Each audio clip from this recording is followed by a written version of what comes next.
Selamat datang kembali. Selamat datang kembali. Ingat apa Mbak Mel pas masuk ke ruangan ini? Aku pernah podcast berapa kali loh Mayang di sini. Oh iya. Aku ngambil motivational quote, aku ngambil buat radio.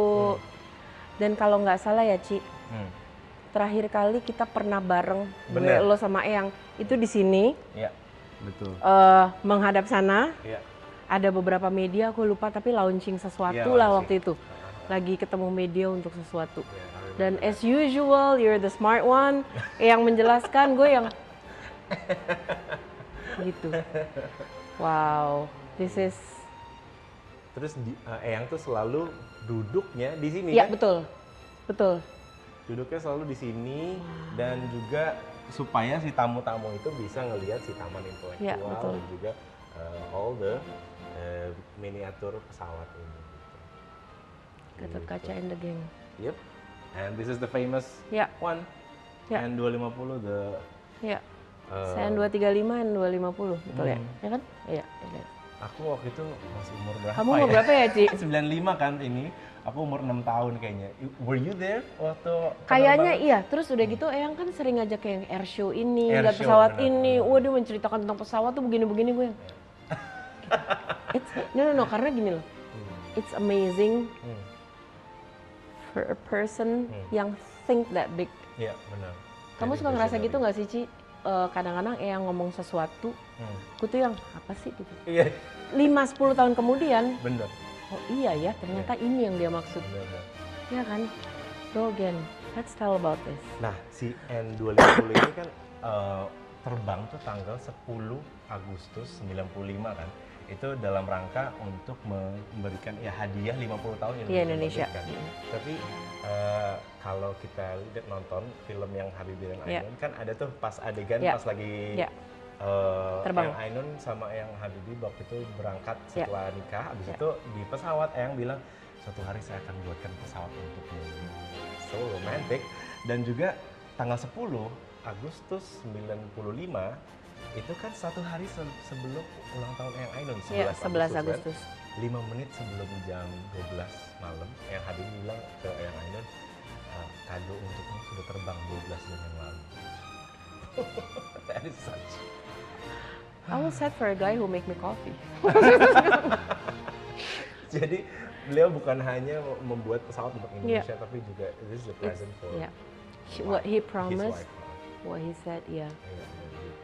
Gue kan sering komplain ya, aduh anak sekarang kita literasinya tuh suka males baca, males Iya, apa. iya. Sementara ya mungkin era kita kecil beda ya sama yang sekarang yang udah full gadget ya. Tapi memang diajarkan untuk tahu sesuatu, belajar. Untuk tahu sesuatu, cari tahu. Iya. Ya kalau dulu, kalau bisa sekarang kan lo browse aja cari tahu. Kalau dulu ya lo baca, cari tahu gitu. Dan Iya.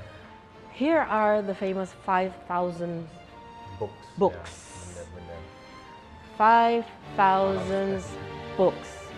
Jadi mungkin kalau yang bilang ini adalah si area yang you can see lah ini teknologi dan apa segala macam, di sanalah Ilmu pengetahuan itu. tuh. Di sanalah si kuno nyok belok gitu. Di sanalah yang kita sebut dengan ilmu pengetahuan. Iya.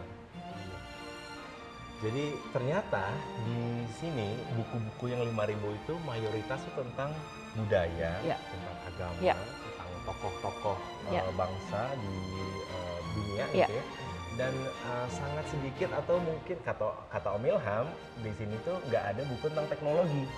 Kayak menarik banget bahwa yang Habibie dikenal sebagai bapak teknologi, tapi di sini nggak ada buku teknologi di ruangan yang Iya, lain. iya. Terus aku baru tahu juga kenapa sih begitu. Why? Karena yang tuh pengen kita sebelum melakukan banyak inovasi, melahirkan karya dan pemikiran-pemikiran yang lain, kita tuh harus kenal dulu dengan diri kita. Kita nih siapa? Ya, know Right. our roots gitu Ya, ya. kita nih siapa sih? Betul. Oke.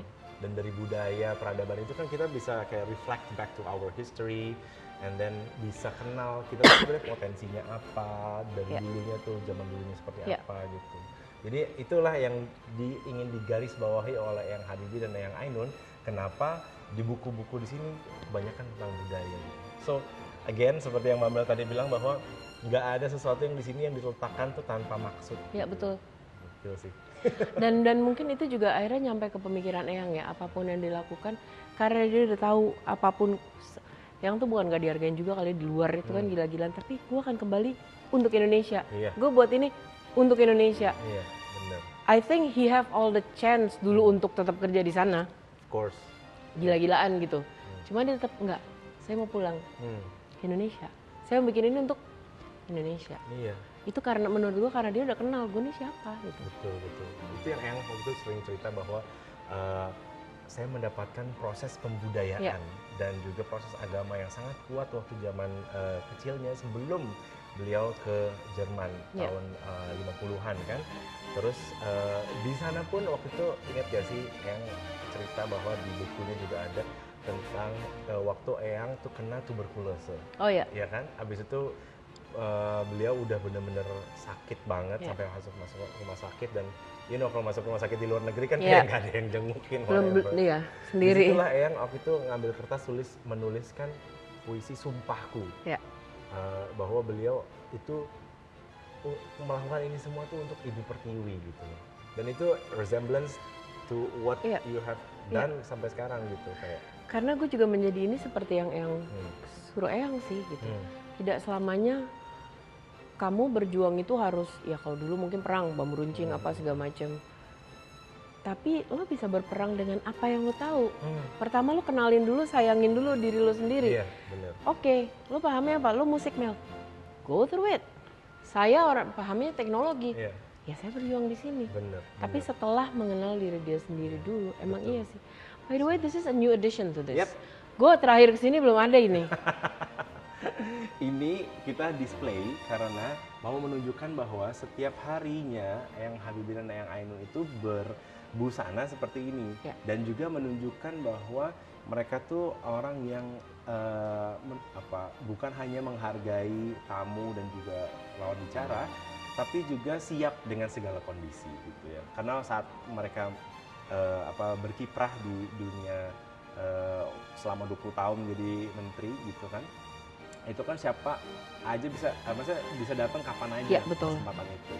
Dan kita kasih lihat bahwa this is the bicycle mentality yang Eyang Habibie punya kan. Waktu itu Eyang kan selalu bilang bahwa mentalitas saya mentalitas sepeda.